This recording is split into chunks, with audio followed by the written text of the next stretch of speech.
Many of us will experience some kind of trauma during our lifetime.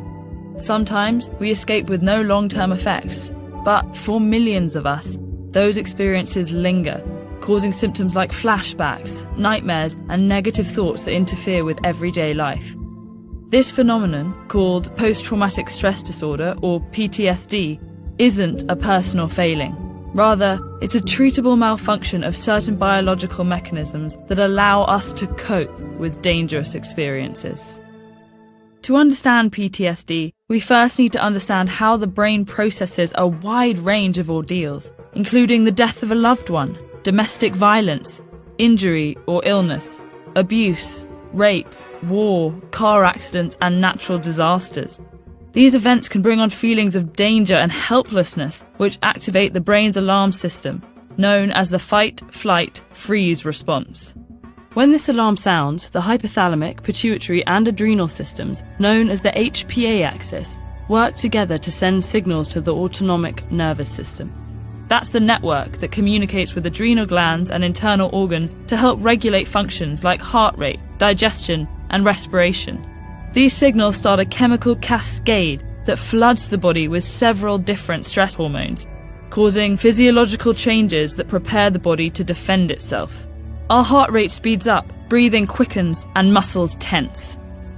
Even after a crisis is over, escalated levels of stress hormones may last for days, contributing to jittery feelings, nightmares, and other symptoms. For most people, these experiences disappear within a few days to 2 weeks as their hormone levels stabilize. But a small percentage of those who experience trauma have persistent problems, sometimes vanishing temporarily, only to resurface months later. We don't completely understand what's happening in the brain, but one theory is that the stress hormone cortisol may be continuously activating the fight, flight, freeze response while reducing overall brain functioning, leading to a number of negative symptoms. These symptoms often fall into 4 categories: intrusive thoughts, like dreams and flashbacks, avoiding reminders of the trauma, negative thoughts and feelings like fear, anger, and guilt, and reactive symptoms like irritability and difficulty sleeping. Not everyone has all these symptoms or experiences them to the same extent and intensity. When problems last more than a month, PTSD is often diagnosed.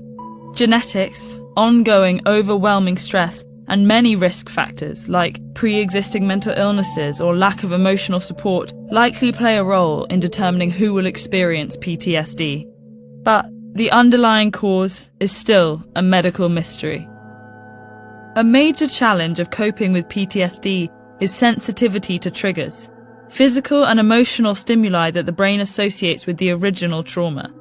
These can be everyday sensations that aren't inherently dangerous, but prompt powerful physical and emotional reactions.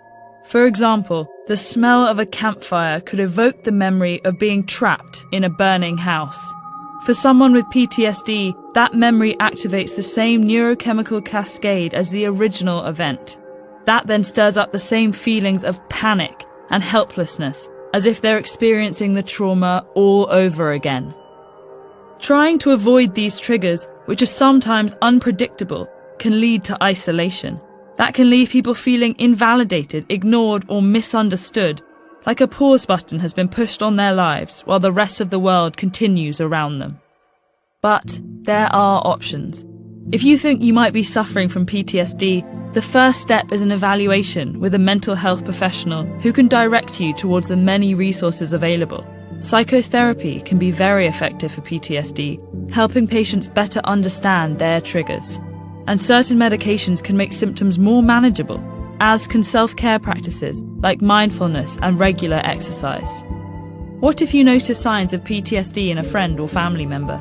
Social support, acceptance, and empathy are key to helping and recovery. Let them know you believe their account of what they're experiencing, and that you don't blame them for their reactions. If they're open to it, encourage them to seek evaluation and treatment. PTSD has been called the hidden wound because it comes without outward physical signs. But even if it is an invisible disorder, it doesn't have to be a silent one. Mental health conditions impact millions of people around the world, yet are often misunderstood. Check out this playlist to get informed.